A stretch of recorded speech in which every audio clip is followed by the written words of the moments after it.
मदरसों में, सब्जी बेचने वालों के बच्चे पढ़ते हैं मदरसे में, मजदूरों के बच्चे पढ़ते हैं मदरसे में। कौन पढ़ाता है अमीर अपने बच्चों को, कौन पढ़ाता है दौलतदार अपने बच्चों को, कौन पढ़ाता है औहदेदार अपने बच्चों को। दौलत होगी डॉक्टर बनेगा बेटा, मास्टर बनेगा बेटा, इंजीनियर बनेगा बेटा, प्रोफेसर बनेगा बेटा, आईएएस बनेगा बेटा, आईपीएस बनेगा बेटा, एमबीबीएस बनेगा बेटा, प्रोफेसर बनेगा बेटा, बड़ा बनेगा बेटा। ये सोच है हमारी, मगर याद रख मैं इसका मुखालिफ नहीं हूँ। पढ़ाओ अपने बेटों को, बनाइए डॉक्टर, बनाइए मास्टर, बनाइए इंजीनियर, बनाइए आईएएस, बनाइए आईपीएस, बनाइए प्रोफेसर, बनाइए अपने बेटे को बड़ा। और दुनियावी तालीम देके अपने बच्चे को इतना बड़ा बना दो और अपने बेटे का कलम और कुर्सी इतनी मजबूत कर दो कि जब किसी गैर का बेटा अपने कलम पे नोक से तुम्हारी मस्जिदों को टारगेट करे तो मेरी कौम का बच्चा अपने कलम पे नोक से गिरती हुई मस्जिदों की हिफाजत कर सकता।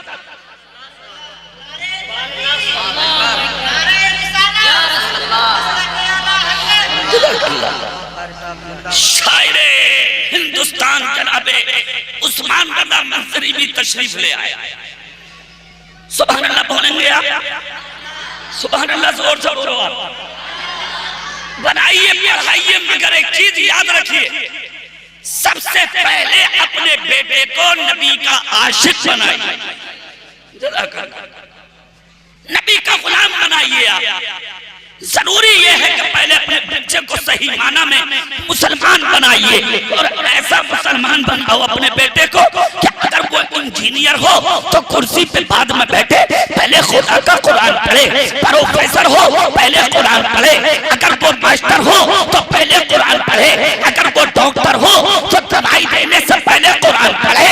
उसके चलने से, उसके फिरने से, उसके खाने से, उसके पीने से, उसके बैठने से, उसके सोने से, उसके जागने से लगे कि कुर्सी पे गद्दार नहीं नबी का वफादार बैठा।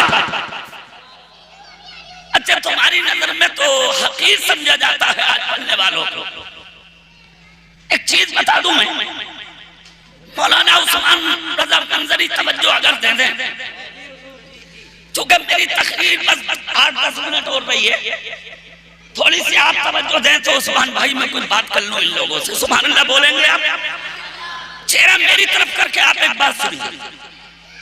उस्मान भाई तवज्जो आप देंगे, मंजरी हैं आप। आज मदरसे के बच्चों को इतना हकीर समझा है लोगों ने, सदके खिलाए जा रहे हैं मदरसे के बच्चों को। कहां तक दुरुस्त है ये?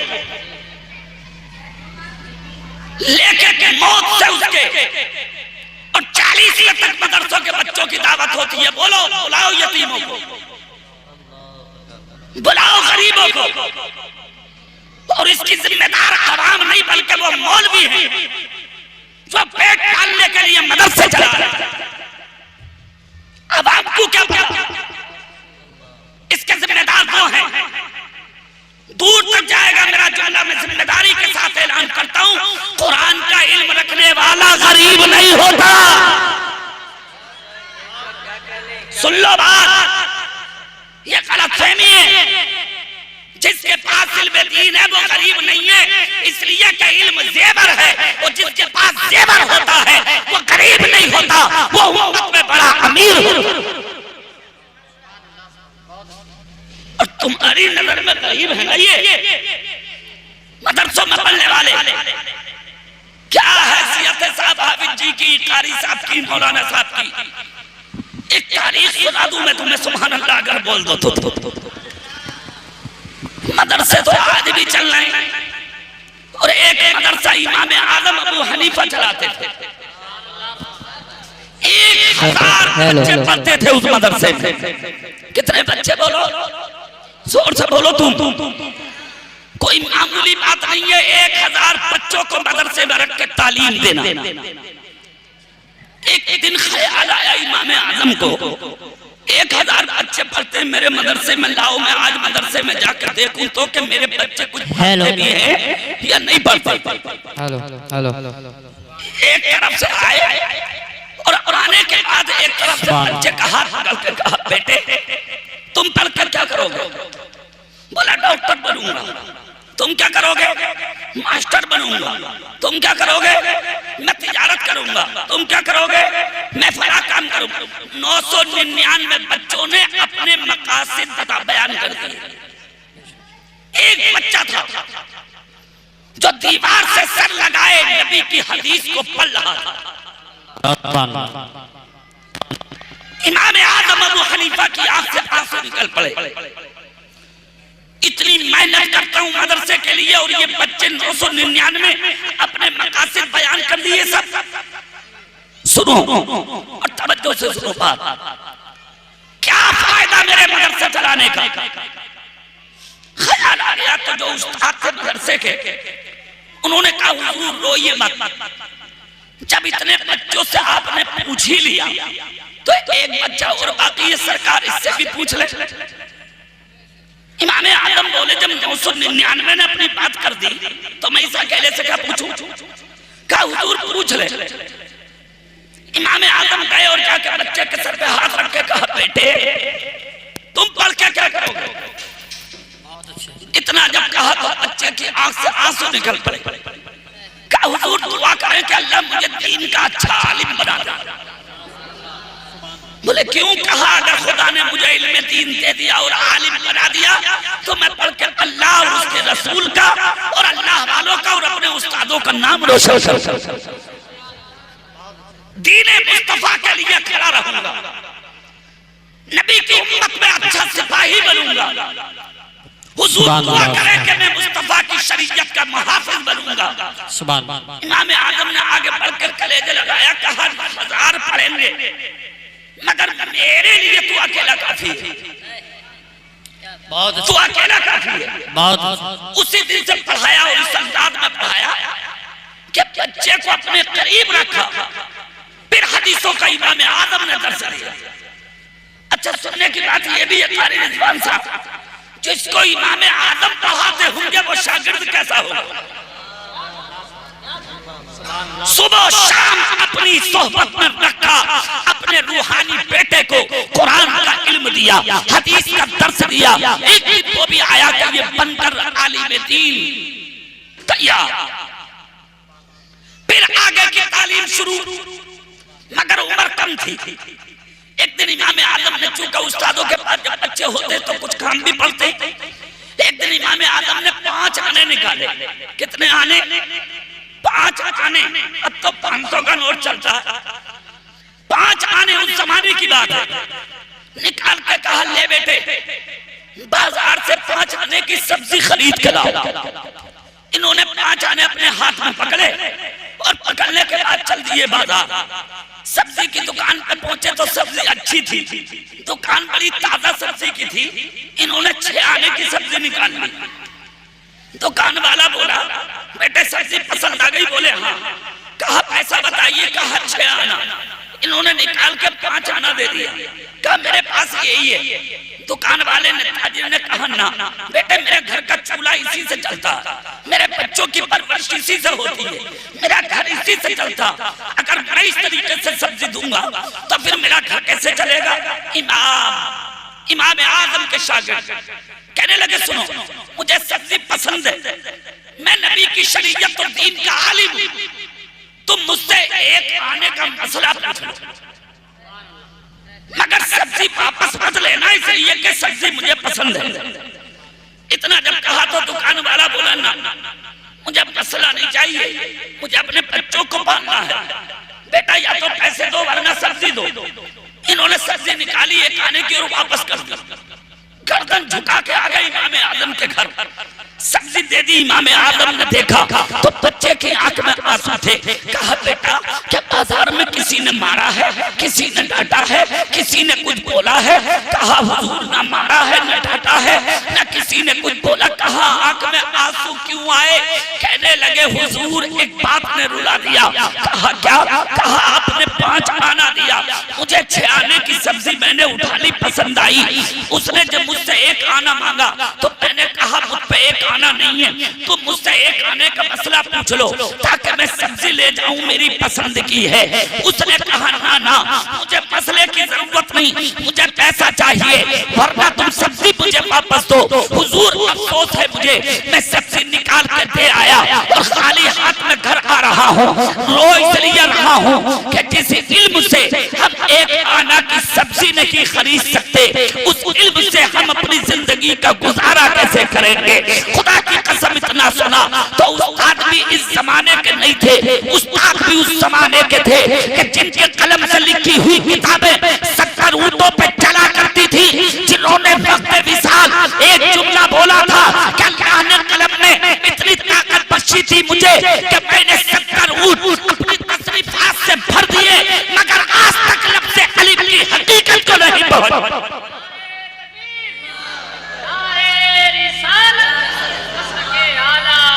खुदा की कसम इमाम आज़म अबू हनीफा ने एक जुमला बोला, बेटे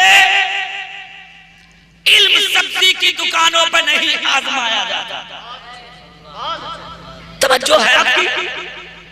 इल्म सब्जी की दुकानों पे, क्या नाम है तेरी बेटी? आरिफ भाई, रिश्तेदार हैं ये हमारे। सुभान अल्लाह। अल्लाह तुम्हें इसका सिला दुनिया में भी देगा और आखिरत में भी। सुनो चेहरा मेरी तरफ करके, कहा बेटे इल्म बाजारों में, मार्केटों में, सब्जी की दुकानों पर नहीं आजमाया जाता, इल्म को आजमाने का वक्त आएगा। जब वक्त आएगा तो आजमा लेना। शागिर्द कोई इग्नोर करने वाले थोड़ी थे। हाँ, अब तो शागिर्द उस्तादों के ऊपर बैठे। अब 3.5 साल में मौलवी भी, मुफ्ती भी, फजीलत भी सब दस्तार हैं एक साथ। 3 बदिए, 1 के 3, और मैं करके आया हूं तकरीर जलसे में। मैं हाथ जोड़ के बोला, बे मैं का जन्नत है तू। मेरे कान में बोला, कारी साहब अब बात बोल रहने दो, जो होना था हो गया, टाइम ना था मेरे पास। मैंने कहा बड़ा चला दो। मुफ्ती नहीं है, मुफ्ती है, काम बिगाड़ दिया। अरे मुफ्ती तो बरेली में लेटे हैं आला हजरत हुज्जतुल इस्लाम, तहसीन रजा, सिबतैन रजा, मुफ्ती आजम मेरे पीर ताजुश शरिया, जाकर देख लो उनके मदरसे में पढ़ा रहे हैं एक मुफ्ती मोहम्मद आकिल। ये है मुफ्ती। जिन रास्तों से निकल जाए, खुदा की कसम तो लोग इनके कदमों की मिट्टी उठा उठा के अपने सर का तबर्रुक बना लें। इसको कहते हैं मुफ्ती। जिसके चलने, खाने, पीने, उठने बैठने से लगता है कि मुस्तफा के दीन का आलिम। हाँ, सुनो इधर, शागिर्द थे उस्तादों का अदब करने वाले। और एक चीज याद रखना,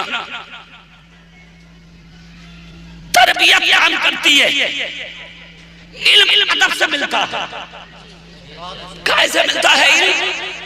जोर से बोलो, कैसे मिलता है इल्म? बाअदब बानसीब, बेअदब बेनसीब। अदबदारों को बहुत कुछ मिलता। इतने बड़े अदबदार थे, फौरन डायरी निकाली, कलम निकाला और लिख के जुमले लिख दिए, बेटे इल्म सब्जी की दुकानों पर नहीं आजमाया जाता, इल्म को आजमाने का वक्त आएगा। वो जब वक्त आएगा तो इल्म को आजमा लेना। लिखा, डायरी चूमी, जेब में रख। आज तो अगर उस्ताद कान पे चांट मार दे तो अब्बा कहता है दुकान बंद तो कर ला, आज इमाम की देखूं ले पढ़ा लिया, ऐसा पढ़ा लिया तू। अरे जिसके लिए दिल में उस्ताद के कुछ आ जाए और उस बच्चे को इल्म मिल जाए, नहीं हो सकता ऐसा। सुनो मेरी तरफ देखो जरा, ये थे शागिर्द और ये थे उस्ताद। ना उस्ताद का जवाब, ना शागिर्द का जवाब। जुमले लिख लिए, बोले इल्म बाजारों में नहीं आजमाया जाता, इल्म को आजमाने का वक्त आएगा।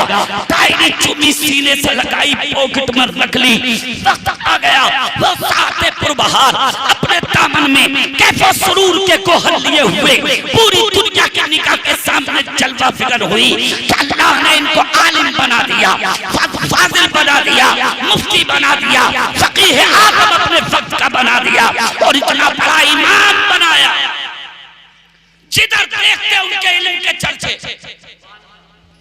मगर वक्त वो भी आया कि इमाम आजम का विसाल हो गया। बगदाद में जब इमाम आजम का विसाल हुआ तो इन्होंने बगदाद छोड़ा, बस्ती से निकले और जंगल में जा बैठे, झोपड़ी में। प्यास लगती तो दरिया का पानी पी लेते थे।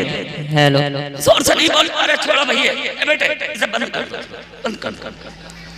प्यास लगती तो दरिया का पानी पी लेते, भूख लगती तो दरख्तों के पत्ते खा लेते, नमाज का वक्त होता तो मुसल्ला बिछा देते।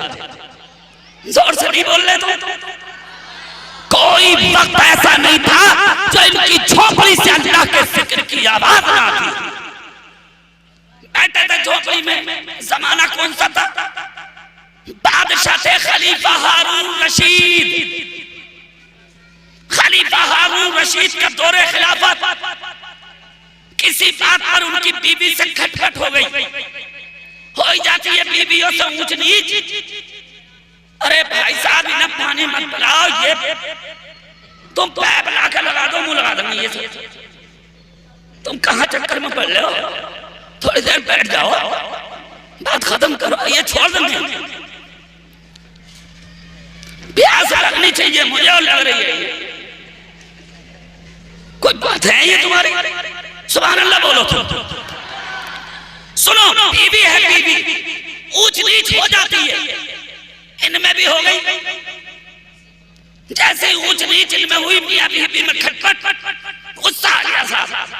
और गुस्से के तेवर ये थे कि खलीफा हारून रशीद बोले, सूरज गुरूब होने से पहले पहले मेरी मिल्कियत से निकल जा, वरना तुझे तलाक। अरे मियां, तो तलाक हो तो होठों पर रखी है भाई साहब। एक मिनट में आदमी इधर से उधर कर दे और बाद में कह रहे हैं, बोले मौलाना गुस्से में दे दी। और क्या तुम प्यार में तलाक देगा क्या? प्यार में कोई तलाक देगा क्या? अरे प्यार में लोग जेलें काट रहे हैं भैया, औरतों के लिए तलाक थोड़ी दे रहा कोई। तलाक उससे भी होती है, मगर एक चीज याद रख, जायज चीजों में अल्लाह के नापसंद सबसे ज्यादा तलाक। जायज चीजों में थोड़ी सी बात पर तलाक दे दिया, ना औलाद को देखा, ना बच्चों को, ना बेटियों को, ना घर को, ना दर को, सब खत्म। ये है आज हमारा मिजाज। फिर मौलाना से कह रहे हैं, मौलाना साहब, मुफ्ती साहब बताओ कैसे आगे निकाले? तो तेरी सजा रखी है। अब वो इज्जत करेगी, दूसरे की बीवी बनेगी, दोनों की मर्जी पर फिर निकाह हो सकता। अगर चाहेगी तब, तू चाहेगा तब। ये सजा रखी है शरीयत ने। सुनो, चेहरा मेरी तरफ करके बाद इन्होंने भी जुमला बोल दिया, तलाक दी नहीं थी, मगर इन्होंने बोला था, क्या कहा था इन्होंने ये कहा था, सुनो सुनो और कान खोल कर मेरी बात सुनो, सूरज गुरूब होने से पहले पहले मेरी मिल्कियत से निकल जाओ, वरना तुम्हें तलाक। इतना कहा था इन्होंने। आंख से आंसू निकल गए जुबैदा की। जुबैदा भी कोई मामूली औरत नहीं थी, आज की होती तो बाल खोल के कहती, अपने बाप से पैदा तो अभी थे। बाल खोल कर डरा रही है, सही बता रहे हो। बाल खोल कर गिर जाती जमीन में, बोले अपने बाप से पैदा तो अभी, हलाल कहा तो अभी। तो आदमी क्या करेगा? दे दे, बोले ले मैं तो हलाल कहूं। सुनो ना, रहने वो बात हुजरे में होगी। और सारी हाल की बात थी, मौजू बदल जगह बनना मेरा। सुभान अल्लाह बोलेंगे आप? जल्दी से सुभान अल्लाह जोर से बोल के दिखाओ। उन्होंने बोल दिया, अब सूरज गुरूब का मसला 4 घंटे, 2 घंटे, 5 घंटे की बात होगी। हवाई जहाज तो थे नहीं, फ्लाइट थी नहीं, हेलीकॉप्टर थे नहीं। अब तो इतनी बड़ी मिल्कियत से निकाले कैसे? थोड़ी देर में दिमाग अपनी जगह आया बादशाह का। वजीर से कहा, बात ऐसे ऐसे हो गई है। वजीर बोला, हुजूर आपने भी क्या किया? कोई और बात कह देते सरकार, ये तो निकल ही जाएगी। निकल से तो रोने लगा। बादशाह बोला, अरे गजब हो गया, जुबैदा जैसी बीवी कहाँ मिल गई है मुझे? कोई मामूली थोड़ी थी बीवी, कभी बेवजू आटा ना बनाता था उन्होंने। हाँ, बेवजू कभी बच्चों को दूध नहीं पिलाया था उन्होंने। धोखे से तीर लग गया था एक के मशकीजे में जाके, तो सजदे में सर रख के कहा था जुबैदा ने, मौला इतनी अक्ल दे दे जो जिंदगी भर के किया गुनाह याद आ जाए, मेरे बच्चे के तीर का निशाना बेहतर कैसे। क्या औरत थी वो, क्या औरत होगी वो। चेहरा मेरी तरफ करके सुने आप, रोने लगी। खलीफा हारून रशीद ने सारे बगदाद के मौलवी जमा किए। अरे भाई आज हमारे आरिफ भाई ने बुलाया, हम आ गए।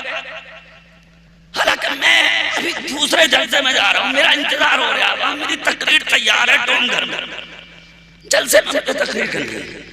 मैं कहा चूंकि कारी साहब जो है यह हमारी जमात का सरबराह है, अब ये कहते हैं और हम ना आ तो भैया हम तो रह रहे हैं इनके मकान के पीछे, हम तो साथ में ले देखे कैसे कैसे तो जगह भी ली है थोड़ी सी हुजरे में, तो इसलिए भैया हम तो इन्हें राजी रखे हैं जी। अल्लाह करे इस आदमी को अल्लाह राजी रखे, अल्लाह करम फरमाए, इनके कारोबार में बरकत दे अल्लाह रब्बुल इज्जत। सुभान अल्लाह बोलो तो मैं बात पूरी करूं। अरे मियां वजीर वजीर हो तो चंद मिनट में सारे बगदाद के मौलवी इकट्ठे कर। बादशाह बोला बात ऐसे ऐसे है, सूरज गुरूब होने से पहले मेरी मिल्कियत से निकल वरना तुझे तलाक, जल्दी बताओ ये मेरे निकाह में रहेगी कैसे, तलाक कैसे बचे। सारे मौलवियों ने हाथ खड़े कर दिए, बोले हमारे बस से बाहर होगी ये बात। अरे भाई कोई ऐसी सवारी है ही नहीं जो मिल्कियत से निकल जा तलाक पड़ जाएगी। वजीर बोला हुजूर अगर इजाजत दे तो एक मौलवी को मैं भी जानता हूँ। कहा जल्दी जा, मरता क्या ना करता, अंधे को क्या चाहिए, मुंह चाहिए मुंह, अंधे को क्या चाहिए और प्यासे को। बादशाह बोला देर मत कर, जो भी मौलाना बुला के ला। भागे भागे गए तो जंगल में एक मौलाना था, वही इमाम आजम के शागिर्द, नाम बता दूं इनका, मैं नाम बता दूं, उनका नाम है इमाम मोहम्मद। दौड़कर भागे भागे गए, दस्तक दी, दरवाजा खुला, कहा क्या हुआ, क्या हुजूर मामला ऐसे ऐसे है। बादशाह ने बीवी को बोल दिया है सूरज गुरूब होने से पहले मेरी मिल्कियत से निकल वरना तुझे तलाक। हुजूर खत्म होने जा रहा, सारे बगदाद के आलिमों ने हाथ खड़े कर दिए, मेरी नजर आप पे पड़ी। इज्जत बचा लो हुजूर, मसला बता दो। बोले बता दूंगा, और औरत को तलाक भी ना होगी। क्या हुजूर चलिए गलत, अब देखो आलिम का मकाम 2 मिनट में। कहा अच्छा इतनी आसानी से चलूं, कहा और कैसे जाओगे। आज देखो मौलाना का मकाम, सबके खिला रहे हैं उन्हें, मिस्कीनों फकीरों यतीम समझाता नहीं। सुन मकाम सुन इनका। बोले बादशाह के महल से लेकर मेरी झोपड़ी तक कालीन बिछवा, जिस घोड़े पर बादशाह बैठता है उस पर मुझे बैठा, जिसकी नकेल फौज पकड़ कर चलती है उसकी नकेल बादशाह को पकड़वा, जो फौज उसका इस्तेमाल करती है वो मेरे रास्तों में खड़ी करवा। बादशाह तक अपना ताज मेरे सर पर रखे, अपनी बादशाह का मुझे मालिक बनाए, मसला बता दूंगा। जोर से बोल के दिखाओ भाई। अरे मियां इतना सुनना था, भागा भागा वजीर आया, बादशाह सलामत, बात ऐसे ऐसे। बादशाह बोला रे होगी हुकूमत, मामला बीबी का आगे पड़ गया, देर मत कर, बिछवा दो भाई। अरे मियां चंद मिनट लगे, काली में बिछ गई, घोड़ा लगा दिया, फौज इस्तकबाल तो खड़ी हो गई। सोने का ताज बादशाह लेके खड़ा था, निकल के आए, फटा पुराना कुर्ता पहने। बादशाह बोला हुजूर घोड़े पे बैठिए, कहा बैठाइए, कहा बैठिए, कहा बैठाइए, क्या हुजूर बैठा नहीं जाएगा, बोले बैठाइए। बादशाह ने पैर पकड़े दोनों हाथों में, जिसकी जूतियां वजीर लेके चलते थे आज वो मौलवी के कदम हाथों में पकड़े खड़ा है, घोड़े पर बैठा रहा है। पता ये लगा जहां बादशाहों की बादशाहत खत्म होती है उनके मर्तबे यहाँ पर यानी कि लोगों की नजर में क्या होते वो तुम जानते हो। वहां से एक आलिम दीन की इज्जत का आगाज हुआ करता। पैर पकड़ के घोड़े पे लेकर चले, नकेल बादशाह ने पकड़ी, जा रहा है, फौजी इस्तकबाल को खड़े तक पर खड़े हो गए, हजारों लोग खड़े हैं, सैकड़ों उलमा खड़े हैं, मिंबर पर खड़े होकर बोले बताऊं मसला, बोले हाँ। कहा ताज और सजा दे मेरे सर पर, ताज सजा दिया, कहा बादशाह का मालिक और बना। बादशाह बोला सारी बादशाहत के मालिक तुम बादशाह और मैं रियाया, तुम दाता मैं भिखारी, तुम इमाम मैं गुलाम, आज के बाद मैं कुछ नहीं तुम सब कुछ। फौरन बोले तो फिर रुक जा। जेब में हाथ डाल कर डायरी निकाली, चीख निकल गई। उंगली सीने लगा के कहा लाखों सलाम हो मेरे उस्ताद तेरे मर्तबे पे। सही कहा था मेरे उस्ताद तुमने कि बेटे इल्म सब्जी की दुकान पर नहीं आजमाया जाता, इल्म को आजमाने का वक्त आएगा। यकीनन आज मैंने आजमा के देख लिया कि जिस इल्म से मैं बादशाह खरीद सकता हूँ, तख्त खरीद सकता हूँ, ताज खरीद सकता हूँ, हुकूमत खरीद सकता हूँ, सल्तनत खरीद सकता हूँ, तेरी शोहरत खरीद सकता हूँ, मैं उस इल्म से क्या नहीं खरीद सकता। कहा हुजूर मसला बता दीजिए, तलाक हो न जाए, सूरज गुरूर होने वाला है। कहा जुबैदा को बुला लो। बुलाया गया और बादशाह की बीवी को हुक्म दिया जाके मस्जिद में थोड़ी देर बैठ जा, इसलिए कि लेके इधर से उधर तक जहां तक हमारी नजर जा रही है खलीफा हारून रशीद की हुकूमत हो सकती है, मगर मस्जिद चूंकि अल्लाह का घर है, अल्लाह के घर में किसी बादशाह की हुकूमत नहीं हो सकती। यहाँ का बादशाह अहकमुल हाकिमीन है, हमारा खालिक है, हमारा मालिक है, हमारा मौला है। सबके सामने हाथ उठा के बोले ले ताज ले, अपना खल्का ले, अपनी हुकूमत ले, अपनी सल्तनत ले, तेरी बादशाह तुझे मुबारक हो और मेरे नबी का इल्म मुझे मुबारक हो। खुदा की कसम ये इल्म दीन है जो इंसान को बादशाह बना देता है, ऊंचा बना देता है, मर्तबे दिला देता है, शान दिला देता है, तकद्दुस के हाथ दिला देता है।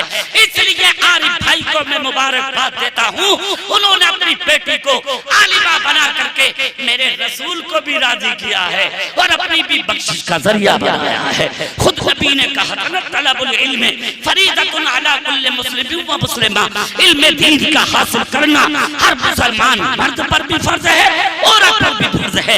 अगर पूरी आलिमा फाजिला कारिया औरत ना भी बन सके तो कारी कहते हैं पढ़ने वाले को, तो वो ऐसी पढ़ने वाली हो ताकि उसके पढ़ने से लगे कि ये कुरान पढ़ रही है। आलिमा अगर ना भी बन सके तो इतनी तो पढ़ ले ताकि वो हराम और हलाल को पहचाने, बाकी ना बाकी के मसाइल पहचाने। अरे कुछ भी ना सही तो अपने पेट से पैदा होने वाले बच्चों को गुलामे गौस बना सके और बेटियों को अपनी कली से फातिमा बना सके। अल्लाह रब्बुल इज्जत गुफ्तगू को कबूल फरमाए। फखरुल कुर्रा हजरत मौलाना कारी मोहम्मद हाशिम साहब वो भी तशरीफ ले आए, सुभान अल्लाह। और इधर हमारे उभरते हुए खतीब मियां कहाँ है वो?